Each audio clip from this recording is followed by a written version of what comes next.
So if you want to search anything in the VS Code and you want to replace it with any other thing, you just have to search it. But how to make sure and how to search such kind of thing? For example, I want to search this choice and replace this with switch. Okay, so how can I would guys do this in the VS Code? You can just press on the enter and every word would be replaced. And how you can replace or how you can do this, you just need to press the control button. Here I would tell you that okay,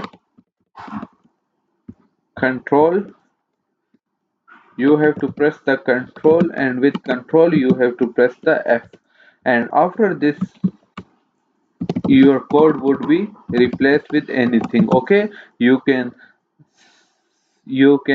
search for the words and you can replace also. So thank you for watching video.